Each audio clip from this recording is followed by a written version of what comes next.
Olá, sejam todos muito bem-vindos a mais uma edição do nosso programa Conexões Raras, uma iniciativa da ACDG, a Associação Brasileira de Doenças Genéticas. Você até se pergunta, por que a ACDG e a Associação Brasileira? Nós éramos a Associação Cearense de Doenças Genéticas, mas fomos ampliando, alcançando mais, e aí a gente mudou para a Associação Brasileira de Doenças Genéticas, mas a sigla continuou porque nós já éramos conhecidos assim. E esse programa ele busca dar voz, visibilidade e acolhimento às pessoas que convivem com doenças raras.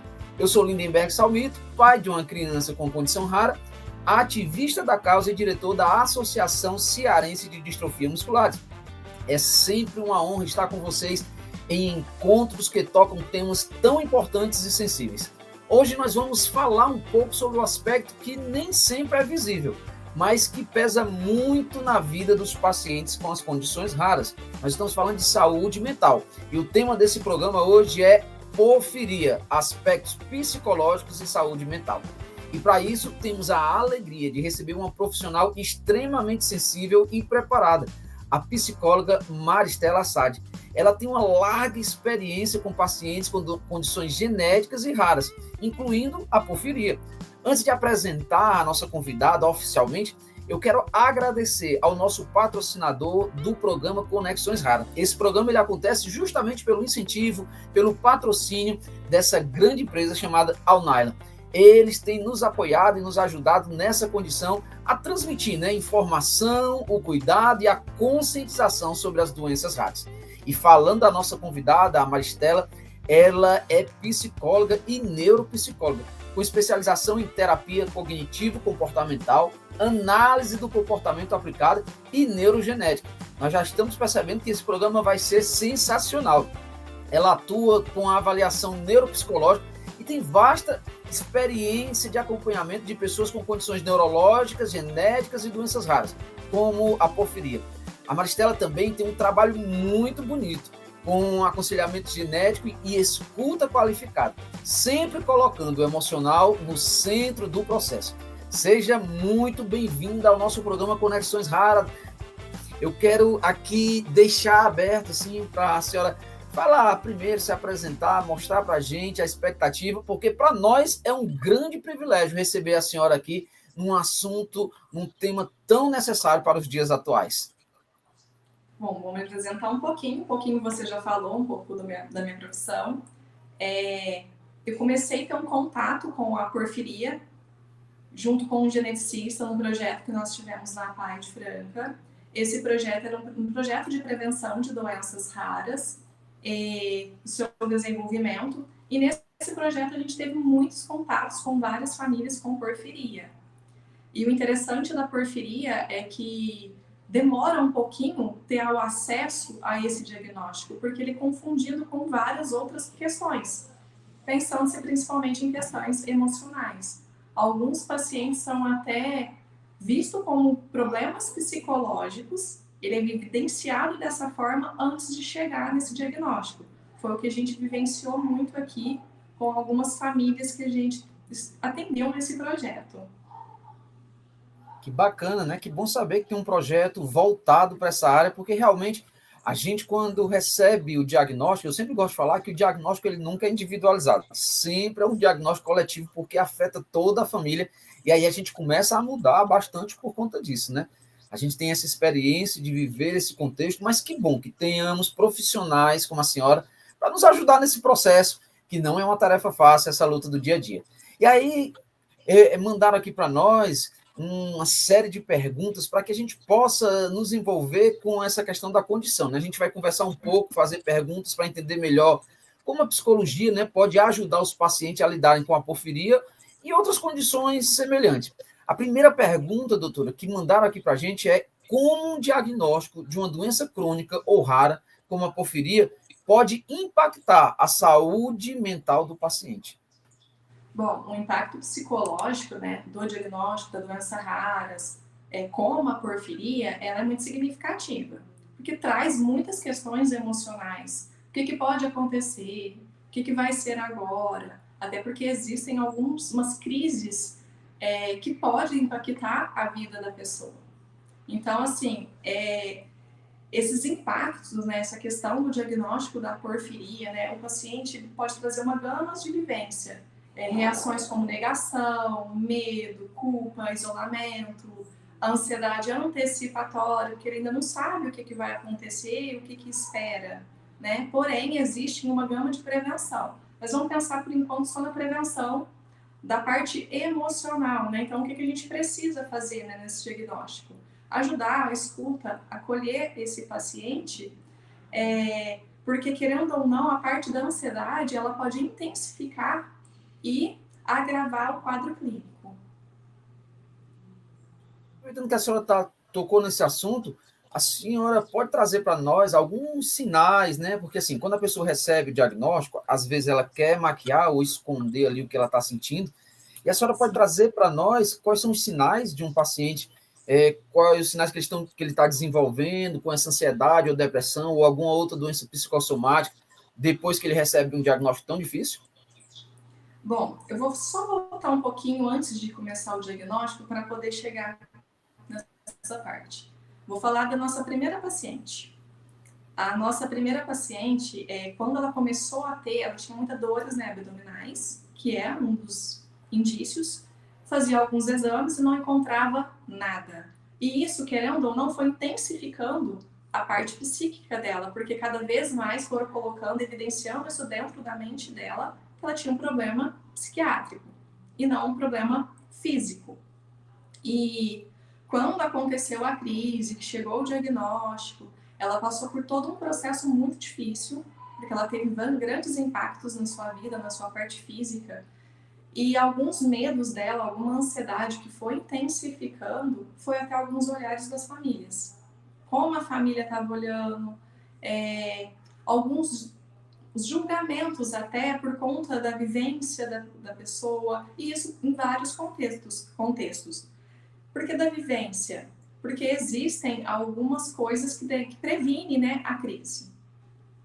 E nesse sentido, ela bebia bebidas alcoólicas e tal, que querendo ou não, ajuda a trazer, a desenvolver a porfiria. Porque primeiro a gente tem uma mutação genética, né? Depois que ela se torna uma doença. E pensando-se nisso, ela teve esses julgamentos e querendo ou não, trazendo mais a culpa para dentro de si. E sempre trazendo essa culpa, esse medo, essa ansiedade, querendo ou não, impactou a vida dela. Ela tinha um trabalho, ela teve que parar com esse trabalho, porque ela tem todo um tratamento. Hoje ela já está seguindo a sua vida um pouco melhor, porque ela já teve vários ganhos com as suas terapias, com tanto medicamentosa quanto psicológica. E outros pacientes, porque não sei nem falar quantos nós tivemos aqui dentro do projeto, a gente percebe que a ansiedade, né, o medo, é o que mais vai trazendo impacto na vida dela. E aproveitando, assim, porque, assim, vendo a senhora falar de uma forma muito explanada e muito bem, a gente, né, assim, o mundo dos pacientes em condições raras, a gente, na verdade, cresce, não só quem tem a condição rara, mas a gente cresce com esse preconceito da psicologia, porque quando a gente vai procurar, a gente teme o que os outros vão falar, a gente fica com receio, e geralmente as pessoas, sempre na hora de procurar, elas já lutaram muito para não procurar, né? Então elas não quiseram mostrar. Mas eu queria que a senhora trouxesse para nós como é que o acompanhamento psicológico pode ajudar os pacientes a lidar melhor com as incertezas ou os desafios da doença? Bom, o acompanhamento psicológico, né, ele atua tanto na questão da psicoeducação como um manejo emocional. E assim, pensando na minha abordagem, que é a terapia cognitivo-comportamental, o que a gente vem fazer na terapia cognitivo-comportamental? Resignificar. Como eu me vejo naquele momento. Por quê? Porque, querendo ou não, quando você tem porfiria ou qualquer outra doença rara, a gente tem alguns impactos, algumas limitações. Então, a gente tem que entender que existem alguns limites que podem ser quebrados e outros que a gente tem que aceitar. Quando a gente pensa no aceitar, como que eu vou fazer para ter uma melhor qualidade de vida?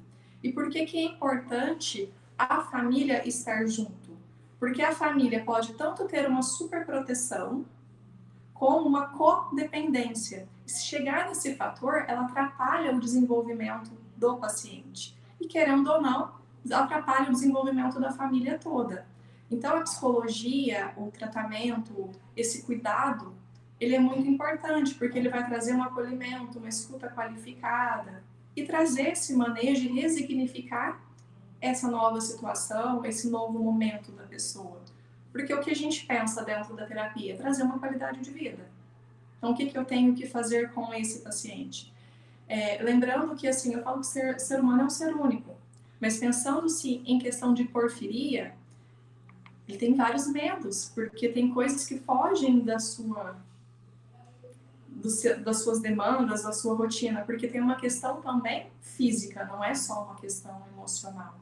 Só que eu falo que tanto a mente e o corpo, ele anda junto. Então, um influencia o outro. Se eu estou com uma ansiedade mais intensificada, querendo ou não, vai impactar na minha parte física também. Então, assim, essa questão, esse manejo, ter estratégias, e como que a gente faz essas estratégias? Uma delas é uma questão de trabalhar parte de meditação, que eu acho muito importante. Porque a meditação, quando a gente faz uma meditação, a gente cocria na mente algumas vivências da gente, porque a gente tem algumas limitações físicas da porfiria. Depende do quadro, né? Depende até onde ela já chegou, de quando ela desenvolveu.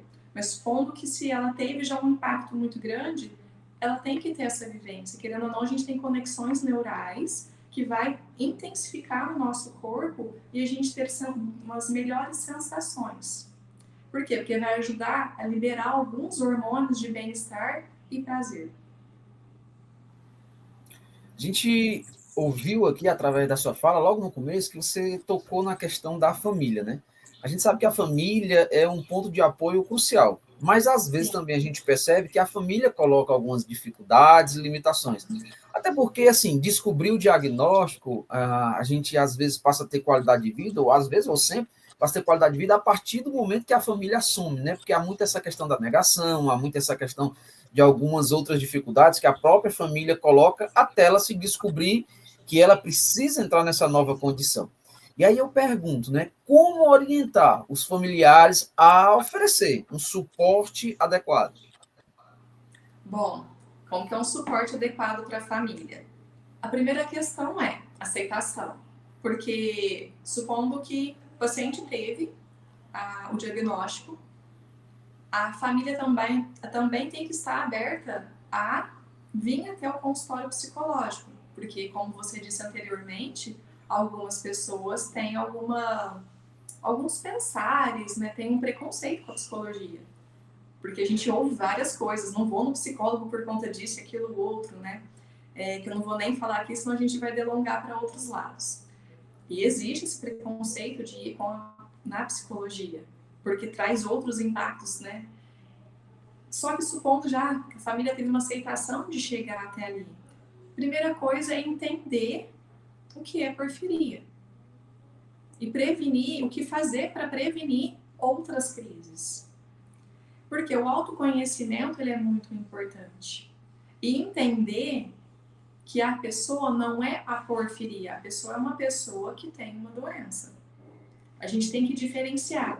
Não é porque está com a doença que ela é a porfiria em si. Então, ela pode ter uma vida dentro da normalidade dela, lógico, tendo algumas questões de prevenção, de autocuidado, que o autocuidado é muito importante. E reforçando a minha fala anterior, a família, ela precisa estar ali porque a superproteção, né, começar a fazer tudo pelo paciente, vai atrapalhar o paciente desenvolver.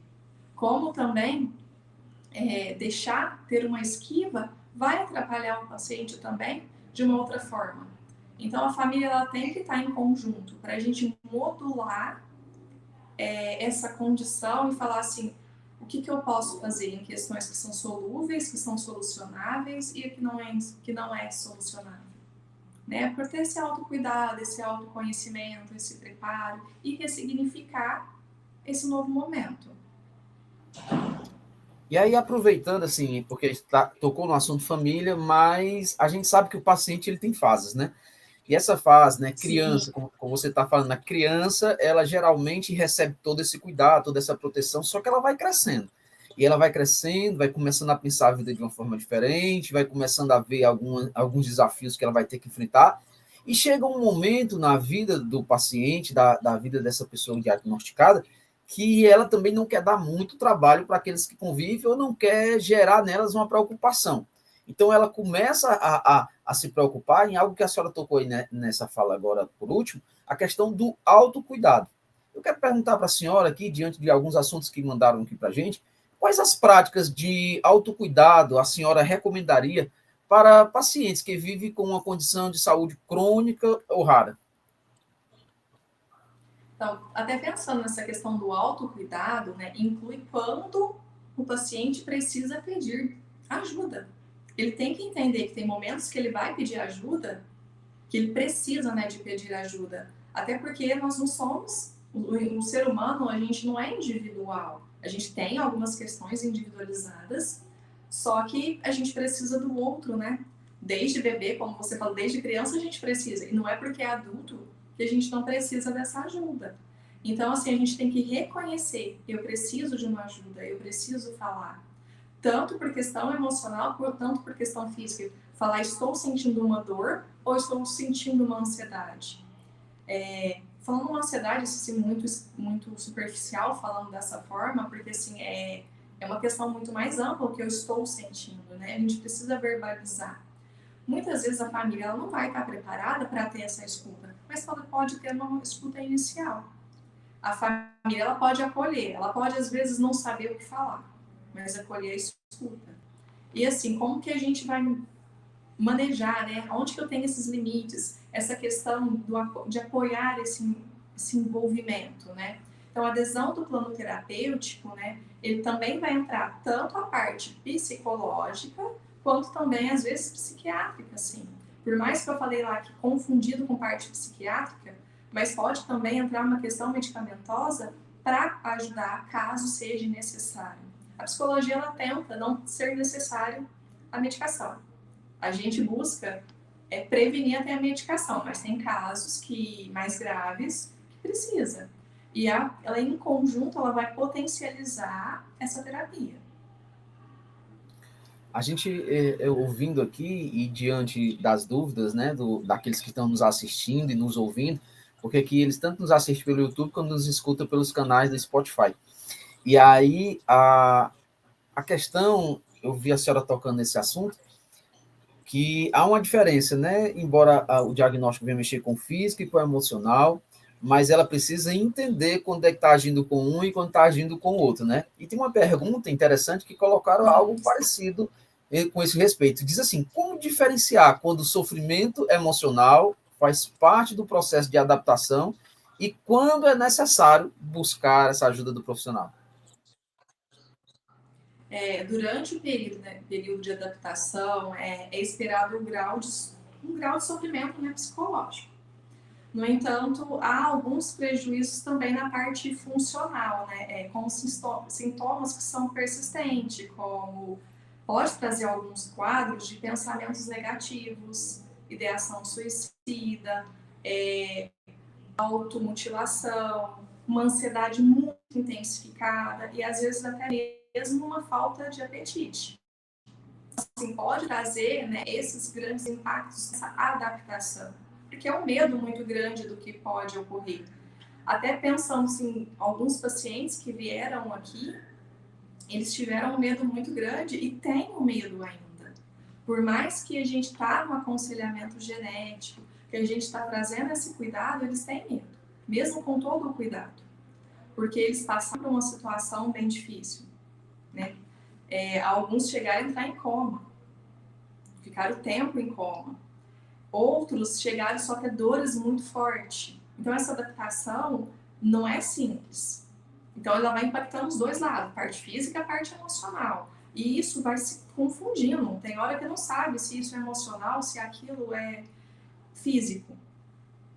E assim, e dentro das partes clínicas mesmo, dentro da parte médica, eu vou falar de relatos que nos trouxeram, até que eu falei um pouquinho inicialmente, muitas vezes acharam assim, nossa, a pessoa tem um problema psiquiátrico, não é um problema físico. Muitas vezes eu falo assim, não, você tem que ir para o psiquiatra, tomar uma medicação, porque não consegue encontrar em exames, né, fazem alguns exercícios, vamos pensar no SUS. existem alguns exames que o SUS libera. E para a porfiria não tem. Então vai fazendo exames e exames, não encontra, não tem achados. E aquilo vai trazendo vários sintomas no paciente, de falar assim, uma incerteza, o que eu tenho de fato? Será que é realmente psiquiátrico? Será que é uma coisa física? Porque a dor é grande, os sintomas são grandes. E ainda acontece muitas vezes, estou falando da experiência que nós tivemos aqui, de chegar lá, pegar a paciente está com dor, dar remédio para ansiedade, para ela ficar mais calma, junto com uma medicação chamada dipirona. E a dipirona é uma das medicações que fazem desencadear uma crise. E isso foi potencializando. E a paciente foi de tempos em tempos. Ia, melhorava, tinha uma falsa melhora, que melhorava os sintomas ali daquele momento, mas só os sintomas e não o que estava acontecendo, porque a paciente estava entrando em crise, até que de fato entrou em uma crise. Então, assim, a gente precisa de melhorar essas intervenções. Melhorar, ter uma questão de como se adaptar, ter um protocolo para isso, para como a gente encontrar. Esse protocolo é muito importante, de quais exames eu preciso. Eu sei que isso entra uma parte mais médica, mas não tem como eu falar que é uma vivência, porque eu trabalhava junto com um geneticista, então a gente estava ali junto, fazendo os pedidos de exames, acompanhando os exames. Então, a gente tem alguns exames que não tem no SUS, mas que tem um baixo custo, que dá para fazer, que ajuda também, auxilia nesse diagnóstico, né, e trazer também uma esperança melhor para o paciente. E ter esse diagnóstico precoce e saber como que eu vou lidar com isso, né, com esse processo, né, dessa adaptação. E quando ela tem esse diagnóstico, agora, o que eu tenho que fazer? Esses exames que eu falei são exames rotineiros. Então, ela tem que fazer de tempo em tempo, que é uma forma de prevenir essa crise. Como é bom ouvir você falando, né? Assim, eu imagino que os pacientes, na sua presença, se sentem muito seguros, né? Se sentem confortáveis e até de uma maneira mais fácil de lidar com essa situação diante de alguém que direciona tão bem, né? A gente aqui nesses poucos minutos de conversa, a gente já sente que como a forma de você se expressar, de lidar com a situação, deixa a gente de uma forma mais tranquila e mais confortável, né? E aproveitando, eu vi um momento da sua fala que essa questão da psicoterapia, né, com o tratamento medicamentoso, esse casamento, essa forma de lidar, trazer uma qualidade de vida melhor para o paciente, para a pessoa com diagnóstico. E aí eu pergunto, como é que, eu sei que a senhora falou um pouquinho, mas se a senhora pudesse ampliar, como é que a psicoterapia e o tratamento medicamentoso pode trabalhar juntos para melhorar ainda mais a qualidade de vida desse paciente? A psicoterapia, ela oferece um alicerce, né, para a elaboração emocional, né, uma resignificação, como eu já tinha mencionado. E junto com a experiência da doença, do desenvolvimento, né, a gente entra com a estratégia de enfrentamento, né. Já o tratamento medicamentoso, ele pode ser necessário para o manejo de comorbidades que são associadas, como a depressão, transtorno de ansiedade, como a medicação, que eu também falei um pouquinho, a medicação que é, de fato, da porfiria, né, que são algumas bombas de infusões que é necessário, às vezes são necessárias, não é sempre, depende do ciclo da paciente. Mas pensando-se nessas comorbidades, né, como ansiedade, depressão, por que elas podem ser associadas junto? Porque, querendo ou não, a porfiria, como ela traz um descompasso no sentido de que, pensando-se lá inicialmente, eu não sei o que é, se é isso, se é aquilo, ela vai gerando tanto estresse no paciente que ela pode desenvolver essas comorbidades como ansiedade, como uma depressão, ou até mesmo uma questão de ter medo, de ter um medo mesmo de passar mal, por conta que começa a sentir dores no estômago e fica achando que é dor relacionada à alimentação, né? Então a pessoa começa a ter essas disfunções. Então, especialmente em casos, né, de sofrimentos intensos, como disfunção neurológica, né, a abordagem combinada, quando bem coordenada, ela potencializa esses ganhos terapêuticos, né, e melhora e melhora o diagnóstico, né, esse processo do paciente, né, dessa parte emocional dele. Doutora, a gente que convive diariamente com essa questão de ir aos hospitais, de passar por terapias, a gente sabe que toda doença rara, todo diagnóstico raro, ele precisa de um acompanhamento multidisciplinar. Nós enfrentamos e estamos sempre em vários consultórios, em vários locais com cardiologista, neuropsicólogos, e, enfim, diversas profissões na área da saúde que precisam nos assistir de uma forma bem melhor. E aí eu pergunto para a senhora, na sua opinião, o que as equipes de saúde, né, poderiam fazer para oferecer um acolhimento emocional mais humanizado? Eu pergunto isso por quê? Porque às vezes eu sei que na correria, no cansaço do dia a dia, os médicos ali são voltados para um atendimento de qualidade com 10 pessoas, mas por conta da lotação tem que atender 50, e não tem como ser o primeiro e o último atendido da mesma forma, até porque quem está nos atendendo também é um ser humano.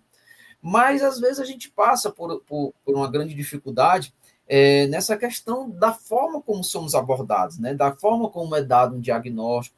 Às vezes é de uma forma assim, a quem está observando, de uma forma muito cruel, como se apenas fôssemos números ou coisa assim do tipo. E eu pergunto para a senhora, como é que essas equipes de saúde poderiam fazer uma abordagem, né, um acolhimento emocional mais humanizado? Bom, a humanização, ela começa por uma escuta qualificada e principalmente pela empatia. Nós temos que trabalhar muito essa questão da empatia, se colocar no lugar do outro, na dor do outro. Eu sei que isso não é tão simples como você disse, né? A gente tem uma correria aí, mas a empatia ela é muito necessária. Por que é necessária? A gente põe e busca entender ou compreender um pouquinho desse paciente, em doenças raras em gerais, né? Como a porfiria, por exemplo. O paciente frequentemente percorre uma jornada, né, com múltiplas consultas, vai em consulta em tal lugar, em outro lugar, buscando, como eu falei anteriormente, ele busca num lugar, busca no outro, até conseguir chegar no diagnóstico. Então, assim, às vezes ele fica meses, às vezes até anos, procurando esse diagnóstico. Então, se ele não tem o diagnóstico ainda, o que a gente, ao menos, tem que fazer? Acolher. Trazer essa questão da escuta. Eu falo que acolhimento é primordial, porque o ser humano, ele precisa de cuidados. Independente de qualquer doença, de qualquer momento da sua vida, ele precisa de cuidado, ele precisa do outro, ele precisa ser ouvido. E quando tem ainda uma possível doença, que ainda não descobriu o que é, como que a gente vai fazer, é esse acolhimento, né? E com isso, até reduzir um pouquinho o tempo da espera. Como assim reduzir o tempo da espera? Porque, querendo ou não, quando a gente está em sofrimento, a espera parece ser mais longa. E quando você tem alguém para te ouvir, aquilo parece que diminui. Então, a gente tem uma percepção um pouquinho diferente, né? Então, é essa questão. Porém, quando a gente fala de equipe multi, cada um tem um perfil, cada um tem uma forma de lidar. Então, a equipe tem que buscar ter uma linguagem semelhante. Tem que ter uma conexão. Eu falo que a equipe tem que ser conectada. Porque ela tem que ser conectada para estar ali pelo outro. Muitas vezes eu falo que é importante, é claro que a gente tem que olhar para nós mesmos enquanto profissional. Mas naquele momento, por ser profissional, a gente está ali somente para o paciente. A gente tem que ter esse olhar. Nós estamos ali por ele. E se eu faço bem por ele, eu também vou me sentir bem. É uma troca, porque a gente aprende com o paciente também. Então, cada passagem dele, a gente vai aprendendo. Então, assim, a gente tem esse olhar, esse cuidado, né? E trabalhar essa equipe para dar o melhor apoio possível. Quero aproveitar essa fala humanizada e perguntar à senhora, né? Qual é a mensagem de esperança que a senhora gostaria de deixar aqui para quem está nos assistindo ou nos ouvindo, que enfrenta um diagnóstico difícil, como a porfiria, e os seus desafios diários? A senhora, diante de tudo que tem vivido, diante de tudo que tem colaborado, deixa para nós aí uma palavra de esperança relacionado a esses diagnósticos tão difíceis. Mesmo em um cenário, né, de doença rara, doença crônica, é possível construir uma vida com qualidade. Eu sempre vou frisar essa questão de buscar uma qualidade de vida, um propósito na autonomia. Ela tem que ter uma autonomia. um autoconhecimento. Se você autoconhece, você tem uma autonomia. Então, se você entende o que você tem, você vai ter essa autoconfiança do que eu posso fazer, do que eu posso melhorar. Adaptação, né, a essa condição, ele é um processo. Ele não é um evento único. E cada pessoa, né, cada conquista que essa pessoa tem é um grande marco. Então, a pessoa olhar para si mesma com carinho, com cuidado, e ver que ela pode ser forte nessa trajetória, que ela pode conseguir se empenhar, isso é o melhor possível. Como falei anteriormente, eu não sou uma doença, eu sou uma pessoa. Eu tenho algo. Ela faz parte, mas eu não sou aquilo lá. Então, eu tenho outras coisas que eu posso conquistar. Eu tenho outros meios para me definir e ser e buscar uma melhor qualidade de vida. Doutora Maristela, muito obrigado por essa conversa tão necessária, né? A sua escuta, o seu olhar sensível e suas orientações mostram o quanto a saúde emocional é parte essencial do cuidado de quem vive com o diagnóstico raro. Mas antes de encerrar, né? Antes de chegar ao final dessa nossa conversa, eu queria deixar com a senhora, né? Algo que a senhora queira falar, que a gente ainda não tocou, algo importante que precisa ser dado, as suas considerações finais a respeito desse assunto. Bom, primeiro eu quero agradecer por estar aqui com você, para poder falar um pouquinho sobre um pouquinho da minha vivência, dessa experiência que eu já tive.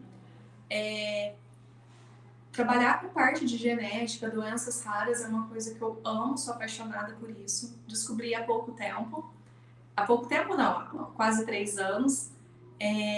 Nunca pensei em trabalhar com isso. Na hora que eu entrei nesse mundo, eu falei assim, é essa área que eu gosto, sou apaixonada. E o que eu falo com a porfiria ou com qualquer outra doença rara? Como eu disse, a gente não é só isso, a gente é muito mais. E a gente olhar para a gente, ter esse cuidado. E pensando assim em porfiria, né? Como que a gente pensa? Eu falo que a gente tem que verbalizar, trazer isso mais para o mundo. Porque, assim, querendo ou não, eu cheguei a participar de palestras com médicos, eu cheguei a dar alguma palestra com um médico, e, assim, a gente percebe que eles ainda não têm grande conhecimento, eles precisam ter mais conhecimento. Essa questão da genética, de doenças raras, ainda é um mundo que, digamos, é pouco explorado. E ele precisa ser mais explorado. Então, a voz precisa ser mais levada ao público, tanto para médicos quanto para pessoas que estão em sofrimento e estão em busca de algum diagnóstico. E saber que existem lugares que a gente consegue ter esses diagnósticos, que a gente pode buscar, que a gente pode ter um amparo. A porfiria, por exemplo, ela pode ser prevenida. Quando a gente, vamos pensar nas famílias, no paciente, o paciente ele teve o diagnóstico. Certamente ele teve um diagnóstico porque ele teve sintomas. Qual que é o correto, ideal a fazer? A família fazer um exame genético. Porque a partir desse momento a família vai saber se ela tem a mutação também. E se ela tem uma mutação, o que ela vai fazer? Algo para prevenir. Porque existem protocolos de prevenção. De como prevenir o desenvolvimento dessa doença. Como algumas medicações que não podem ser tomadas. Alguns comportamentos, algumas vivências, como eu falei de um paciente, que ela começou a trazer uma culpa porque ela bebia bebida alcoólica, que isso, querendo ou não, se ela poderia ter evitado. Só que lembrando, não é porque eu tomei uma bebida alcoólica e eu tenho a mutação e isso vai desenvolver. Não, normalmente são fatores combinados. Eu estou com uma infecção de garganta e tomei a bebida alcoólica. Então, o fator combinado veio trazer essa crise. E lembrando que a crise ela começa com sintomas. Então, ela começa a ter algum sintoma aqui, um sintoma ali, e isso pode ser prevenido de acontecer a crise de fato. Porque a partir do momento que aconteceu uma crise, aí eu falo que realmente a mutação se transformou em uma doença. Nós só temos a agradecer a tudo aquilo que a senhora trouxe para nós de informação. Foi muito bacana aqui participar desse momento. Sabemos agora, tantas pessoas que têm a vivência da porfiria, como aquelas que não têm, já podem entender melhor, já podem compreender melhor diante daquilo que a senhora transmitiu para nós. E fica aqui o nosso agradecimento, porque realmente tudo que a senhora externou de uma forma bem dedicada, de uma forma bem comprometida, deixa a gente bem mais seguro diante desses desafios, né? Nós chegamos ao fim de mais uma edição do nosso programa Conexões Raras. Esperamos que essa conversa tenha tocado seu coração, esclarecido dúvidas e fortalecido quem vive ou convive com a condição rara como a porfiria, né? Nós agradecemos mais uma vez a senhora, a doutora Maristela Sade, e também ao nosso patrocinador, a Alnaila, que nos ajuda a divulgar, né? Eles têm apoiado esse nosso espaço de escuta, de empatia e conhecimento, e nos ajuda a divulgar. Eu gosto sempre de falar que quanto mais o conhecimento sobre o assunto, mais qualidade de vida a gente tem. E graças à Alnaila, esse programa está vindo ao ar, e a gente pode ajudar muita gente nesse mundão diante de tantos desafios, né? Nos ajude, você também aí que está nos ouvindo, tanto pelo Spotify quanto nos assistindo aqui pelo YouTube, nos ajude a ampliar essa rede. Compartilha, curta os nossos conteúdos, segue os nossos canais ali nas redes sociais, tanto no Instagram como no YouTube e em outras plataformas. Mostre, espalhe esse conteúdo, porque quanto mais você espalha, quanto mais divulgação, nós temos mais acolhimento, mais visibilidade e mais saúde integral para todos os raros. Então, fica aqui o meu agradecimento especial a você que nos assistiu e que tem colaborado de uma forma especial conosco, né? Então, até o nosso programa, até o próximo Conexões Raras, porque assim nós queremos divulgar, mostrar e mostrar para todo mundo que existe vida sim pós-diagnóstico. Fica com Deus e até a próxima.